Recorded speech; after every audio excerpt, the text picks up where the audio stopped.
Why, hello there. My name is Kenji Dick. And I'm Claudia Duick. And this is Wittenberg Radio. It is January 16th, 2018, and it is episode 111.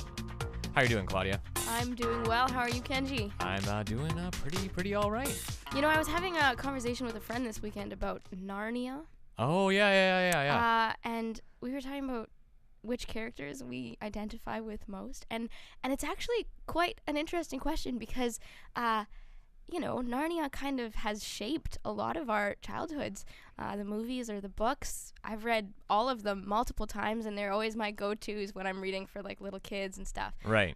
Everyone knows Narnia, and everyone knows the characters, and there's, lovable characters, and there's characters that you kind of hate but also totally get it. It's just a very personable story and a wonderful illustration, I think, of, like, you know, the Bible and stuff. Yeah, so, absolutely. Kenji, I'm curious, who is your favorite character, or maybe, like, who do you identify with most in the Narnia series? This is a great question, Claudia. I haven't read the Narnia books in quite a while, to be honest. Actually, last time I remember going through them was when I was a kid, and actually my parents were reading them to me. So it has been a while, and I should actually sit down at some point and read through all of them once again. But I do remember seeing the movie, the first movie from 2005, not the BBC original film from like the 70s or 80s, the 2005 Disney film with, who do you call it, Liam Neeson as Aslan, which was a pretty good casting choice. So I remember seeing that a couple years ago, and if there's like any one character I particularly related to in a moment of that film, I don't know if this happened in the book, it was probably with Edmund. And I don't know why. When I saw this moment, I was like laughing like so hard, and I was like the only one laughing out of a group of people who were watching it. But just this part where Edmund is like, at that point he's like been tricked by the queen, like now he's being treated like a prisoner, and he's like in the ice prison, like he's having like deep regrets. And he tries to like, I think he tries to drink soup from a bowl, but then he realizes it's frozen, and he just like then drops the bowl down like quite pathetically. And I remember like laughing so hard at that. I'm like, that man is so defeated. And, like, everyone was, like, wondering, like, what's so funny about that specifically. And maybe in that very moment, I related to Edmund, just, like, that utter feeling of, like, I screwed up. I made a massive mistake. And, like, now, like, everything is hopeless. I'm not even going to get fed properly. Like, this is just, like, what the heck? I don't want to, like, make this, like too much of a depressing start for the show. But I feel like every once in a while we had, like, those hopeless moments where it's, like, unbelievable. Even the smallest things in my life are just like not working out. Right. And like I don't know, I think we can all relate to, you know, wanting candy, and he submits to the queen, like to the witch. Yeah. For candy. It makes sense. Like I don't know. Like he gives in for like the most childish kind of impulses, and like and we he can loses all relate everything to that. as a result. Exactly. And then we've all been at that, like, you try and drink the soup and it's frozen, you're like, oh my goodness, like what? Yeah, like what yeah. Nothing works out. What a great answer. Yeah. If I can answer it myself too, I love Reepa Cheep, the mouse or the rat, or I forget what he is. In the Dawn Treader. He's classic character. He's the greatest, lovable and kind and sacrificing himself, and just good stories. Good stories. Wow, what an insightful little intro. And with that, let's talk about upcoming events. So this upcoming Sunday, January 21st, CMU Vespers will be hosting a monthly service with the conductor Alyssa Weeb, and John Brubaker will be reading, and pianist Verna Weeb will be playing as well. This starts at 7 p.m. at the Laud Odd right here on campus. Go to that if you have the time. In sports events, there are many events coming up this weekend. The futsal teams will be playing against Providence Pilots on Friday. The men play at 6 and the women at 7:30. This is very exciting because the Providence Pilots are kind of our rivals, if there were such a thing. So you can be extra excited if they win and cheer extra hard for your CMU Blazers. In terms of volleyball, there are games on the 20th. That's Saturday. Here as well against St. Boniface. At 7:30, the women play, and at 6, the men play. This weekend, our basketball teams are heading to Minnesota to play against the Oak Hills Wolfpack, so we can cheer them on from here. And hopefully you will go to the other sports games and catch the basketball players when they're back playing some home games. So, yeah, cheer on your Blazers this weekend. It should be pretty exciting. There's a lot going on. Another exciting thing that has started happening is a Friday afternoon dance club. It is at 3 o'clock in the chapel, and it is awesome, and you should go if you like dancing, or if you don't know how to dance, would like to dance, or feel more comfortable dancing. There are some awesome people that are there to encourage you to dance. So go do that. It should be great.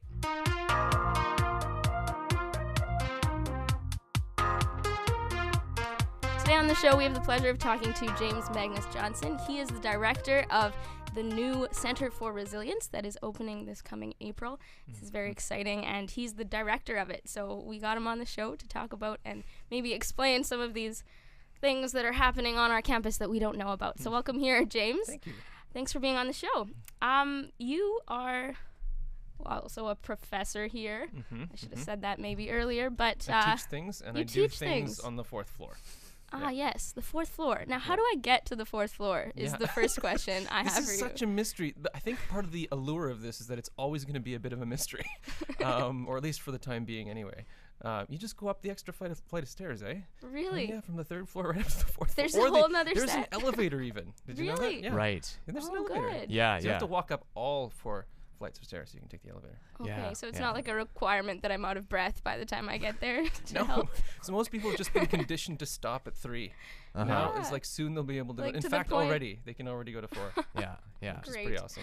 All right, well, can you tell us what the CMU Center for Resilience is? Yes. So it is a co-working laboratory for social entrepreneurs. Okay. What does that mean? Yes, that would be the logical follow-up. Yeah. So, well, I mean, okay, so there's an indoor space and there's an outdoor space. Now, the center is kind of comprised of both of those areas. The 4th floor of CMU is going to look nothing like the 3rd floor. Okay. It's a large, open, kind of contemporary office space. Oh, yeah. So it's gonna look quite different. We'll see. Like that's Yeah. that's yeah, that is. It doesn't look like it. Like the top of a castle should look. It's gonna look a little more like an office in there. But I'm very excited about it. It's gonna be a beautiful space. There are 25-ish sit-stand desks, and then some soft seating areas, 3 boardrooms, some little telephone booths if you want to make a phone call. We're gonna try and treat it a bit like a library up there. And so there's space for people who want to work at or experiment with, that's what we call it a lab, experiment with solutions to social and ecological challenges. So that's the idea. And like I said, there's an indoor space and an outdoor space now, right? So that west parcel of land between the farm and Grant Avenue is actually going to be sort of like an outdoor lab where we're going to have 2 passive solar greenhouses, a composting facility, and we hope also an outdoor classroom. So that's a lot. Like I can end up interacting with as many as, who knows, 30, 40 organizations. If we got really packed in there one day, right, which are all doing different things. So that's the idea. Now the other piece of it is that there's going to be opportunities for students to plug into these organizations in ways that help them deal with some of these problems they're obsessed with, Right. In a good way. Yeah. Maybe not. I don't know. Maybe it's unhealthy, but no. But the problem. They're all tackling a particular issue, right? So the idea is that a student can come in, receive a project as they would in a practicum setting, for instance, and tackle that project along with the organization, try to deal with it over the course of say 12 weeks in a practicum setting. I'm also trying to get a new course designed that would enable a particular kind of interface with the center so that it'll become more familiar to students as time goes on. Wow. Okay, what sort of organizations are you talking about? Can you give us some examples so that we have a sense of who's going to be up there? Yes. Okay, so we actually have 2 already. We have 2 entrepreneurs in residence doing their work on campus on the north campus, right on the north side of Shaftesbury. They're in my old office, which is C363. You can go in there and say hello to them at any time. And one organization is called Low Environmental Impact Technologies. This is an appliance company. It's a new tech company. They don't actually build the technology. They are a distributor of it. They have eliminated the need they've eliminated the need for laundry detergent. They have an appliance that gets plugged into the washer and essentially uses ozone in a particular way to clean the clothes, and that means that you don't have to go buying detergent anymore. The reason why that's novel, well, there are a couple of reasons. I mean, of course, you can apply that in an urban setting. Anybody's washer can have one of these things on it, but particularly in the north, where Tide, well, never mind, like food costs, bundles and bundles up there, right? But if you were to buy Tide or some kind of a detergent off the shelf, it would cost much more than it does down here, right? Mm-hmm. So this is a way. So he's doing a lot of work actually up north, trying to get these appliances installed on washing machines to eliminate the need for detergent, and then also bring the cost of living down for folks who live up north. So that's just one example. There's also a home care company that has recently taken root on the north campus as well. They're already there. They have a particular need. They're growing very rapidly, partly because the way, I mean, there have been reductions in social services, right?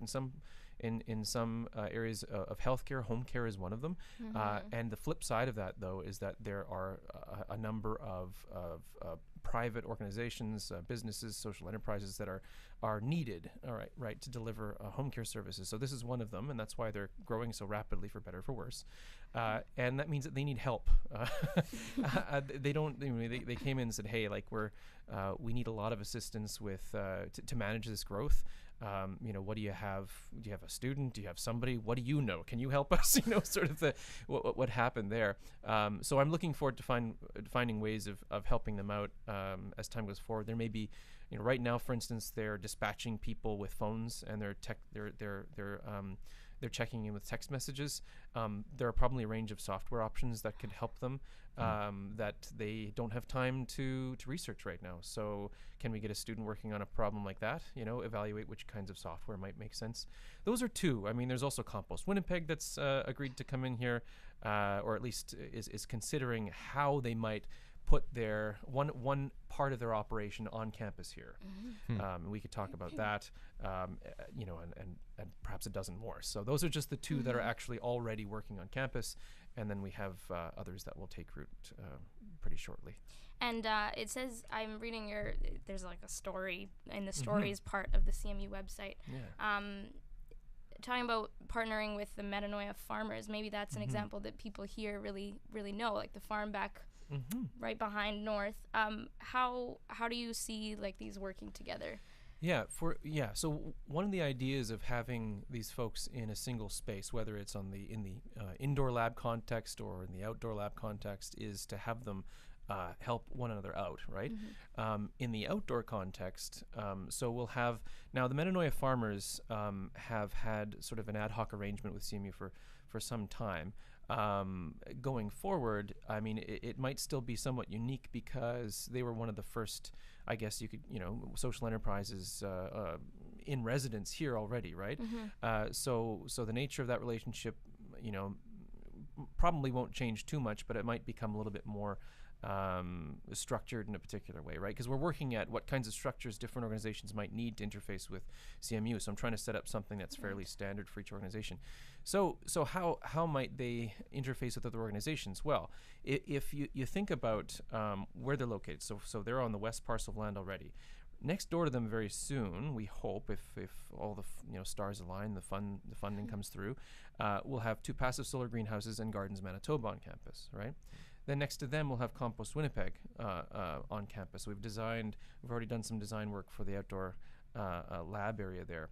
Now, Compost Winnipeg will be receiving greens and browns that will enable them to create really good soil. So I could easily see an arrangement where they could start providing a soil to the Metanoia farmers, right? Mm-hmm. And then next to them, you'll have folks who have agreed to, so we're going to have 2 of those passive solar greenhouses. One of them will be for the use exclusively of Gardens Manitoba. The other one will be for the use of Metanoia farmers. So they are being aided, they're being assisted in a way by the presence of Gardens Manitoba.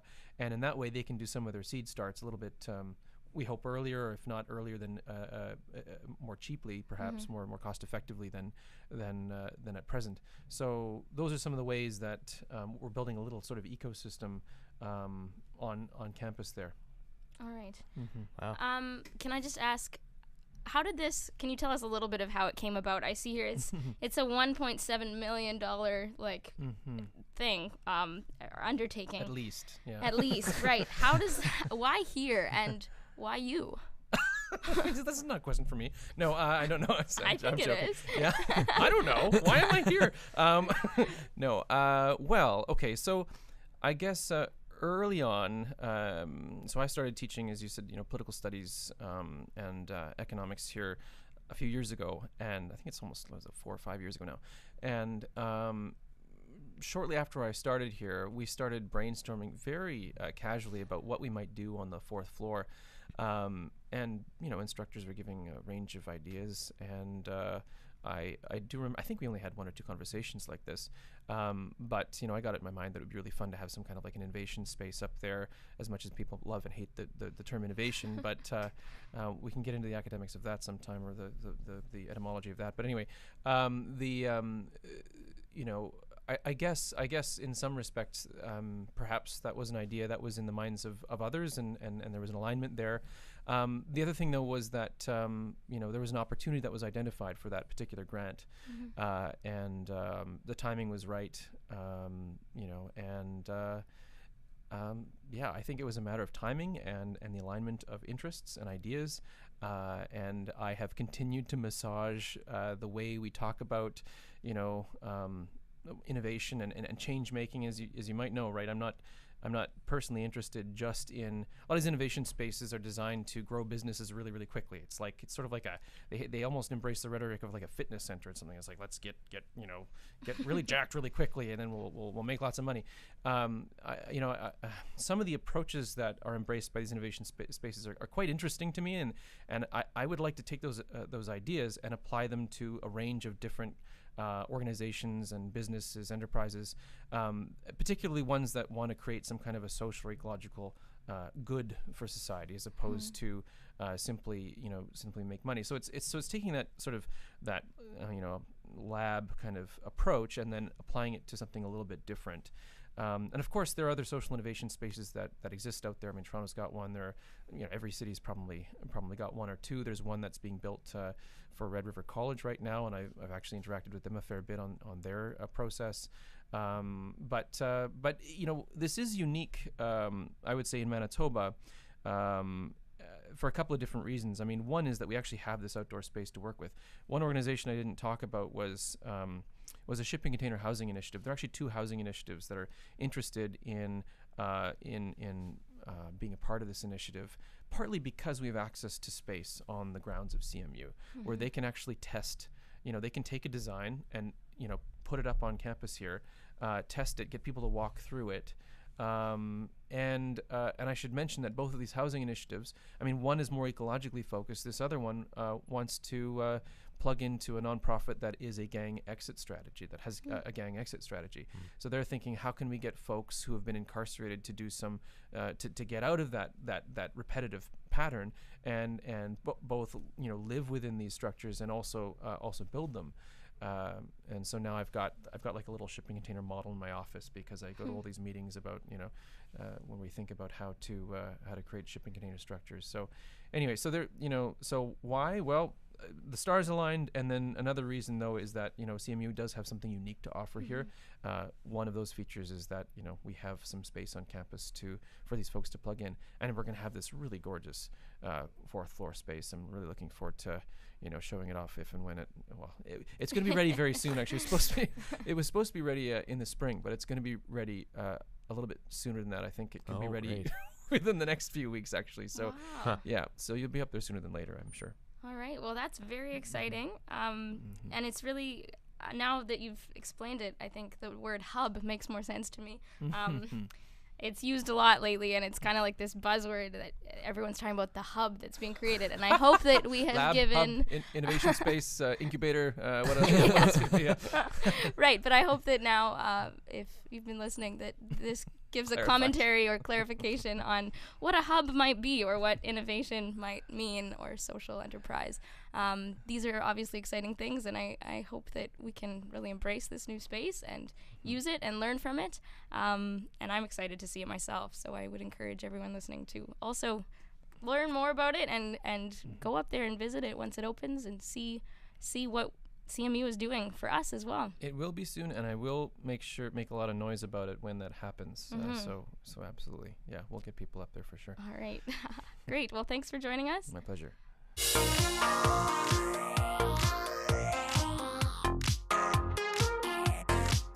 So after last week's episode about parking issues, we opened up the floor to you for you to respond to our conversation and also to other comments that were made by other CMU students during that episode. Someone has left a wonderful note here on the Wittenberg door right beside Shirley's desk, and we're going to read it out loud and give our response to it. So, dear Wittenberg Radio, I think an issue related to the parking problem that needs to be voiced is that of mobility challenges. As a resident student and someone with significant health problems, I have a need for a parking space close to res. There have been times when I have come back from doctor's appointments only to find there are no spots in the lot by the residence buildings, and I have had to park at North, and this is a challenge for me. However, there are also commuters I know who find it hard to make the walk from north to south. Would it be possible to evaluate the situation in a way which respects the decisions CMU has already made while making accommodations for those who have legitimate physical considerations? Just a thought. Thanks for the great episode, a concerned student. So, Claudia, what do you think about this response? Well, first of all, thank you very much for responding. That is exactly why we're here and why the Wittenberg door exists, so that you can engage in things that happen on this campus and add things that you feel are important. In terms of what you have to say, it's incredibly important that this campus is accessible to everyone.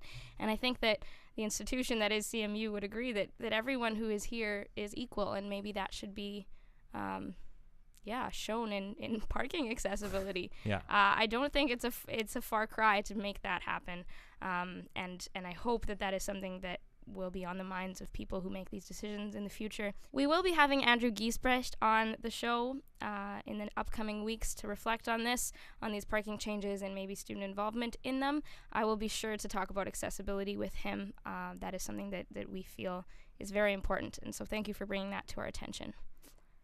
If you have any further comments about the parking issues here on campus or even about today's topic, you can once again leave a comment on our Facebook page, our YouTube channel, or on our website. Or, like this concerned student, you can leave it right on the Wittenberg door, right beside Shirley's desk at South Campus. Thank you again for leaving your comments.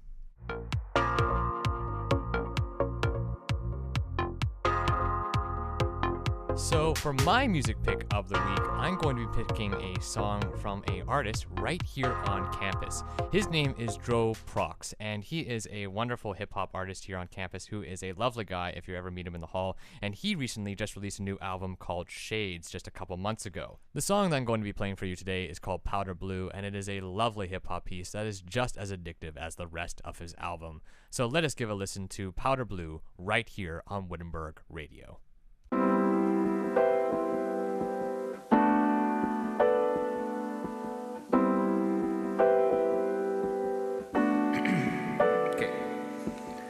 I once failed a class to break a superstition. I always feel like my life would be weird to statisticians. Microphone cords, the greatest weakness of my life mission. Connections missing could be the end of a non-denominational Christian. Musical phrases explode in my mind like nuclear fission. Yet I can't find time to make a call conversational friction. I need to be the man I should be, so hard to straight tradition. Cut it off like incision, but feel like no one heard the collision. A car crash of my habit versus my intuition. You think you get it, you got it wrong, it's no competition. It's like my habits drunk on the highway in winter conditions. It ain't stopping for nobody until life or death decision. But I know one day God is gonna give me a vision, cause I know my flow is fine, but I got more to give in addition. My general manager liked my work, so he gave out extension. Next time I'll be complete in my being without an intervention. I've seen people fall from heights that seem locked in position, but I don't wanna be another one that just failed to glisten. Another flow switching, another soul wishing, another day passed with people using verbal ammunition.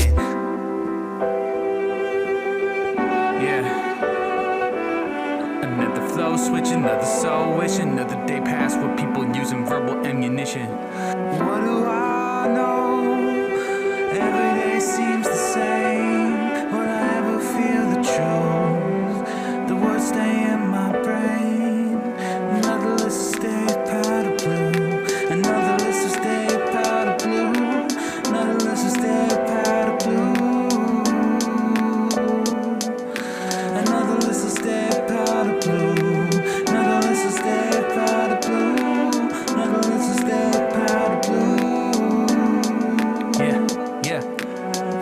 Guess I haven't learned the things that are vital, like how to make burritos or how to get a free subscription to Tidal. It doesn't make sense blaming us for the way we were raised, saying what we did was a phase. That's where my innocence lays. I just said okay until I could be alone again, cause I'm the only one who could truly empathize my pain. From stretching myself so thin that I can feel the muscles strain. Nursing myself as a curse, I might just go insane. Standing outside, the sunlight seems to feel like rain, but I keep my head up cause I don't want my life to be in vain. The main problem's in a different lane, unless you say my name. Lame rappers sound the same, I'm breaking out, you looking tame. I came out of my shell, that's how it feels. I'm not my money, car, woman, and look don't make me real. I won't let these poses and chokers come and steal me, cause I'm bigger than the empty words that ain't the real me. Don't try to reel me in, I'm a new man, hitting 21 like a winner, as if that was the plan. At least that's how it seemed to you. At least you called me to chat and never asked for the truth. At least you never saw the scenes inside my head, cause it looking like I'm hanging in invisible news. And I'm feeling like quicksand is boiling beneath my feet like a kettle, and it doesn't matter till I fall in.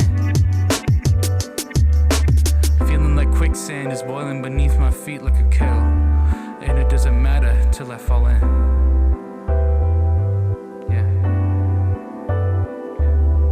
What do I know? Every day seems the same. Will I ever feel the truth? The words stay in my brain. Another list of stay powder blue. Another list of stay powder blue. Another list of stay powder blue. Another list of stay powder blue.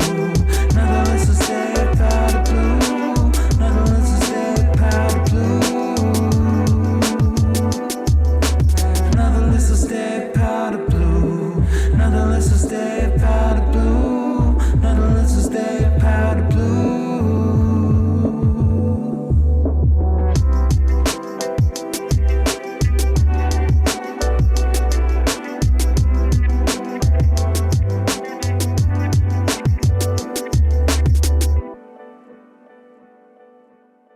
And that brings an end to our episode. Thank you again very much for listening to Wittenberg Radio. If you have anything to say about today's topic, you can once again leave a comment on the Facebook page, the YouTube channel, or the website. Or if you want to go the classical Protestant way, you can leave a comment right on our Wittenberg door, right beside Shirley's desk on South Campus. Do check out the Vesper service coming up this Sunday, 7 p.m. at the Laud Odd, and as well as other events. And make sure to check out some of those sports games this weekend at the CMU Lowen Athletic Center in the gym. Cheer on your Blazers, and if you're excited about dancing and would like to do that, there's the Dance Class on Friday happening in the chapel. My name is Kenji Dick. And I'm Claudia Dewick. And we'll see you next week.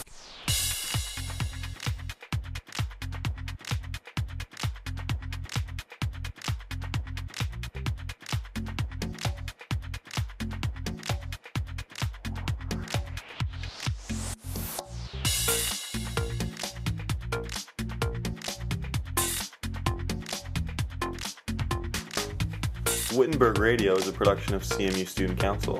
The views and opinions expressed by hosts and guests are not necessarily those of CMU Student Council.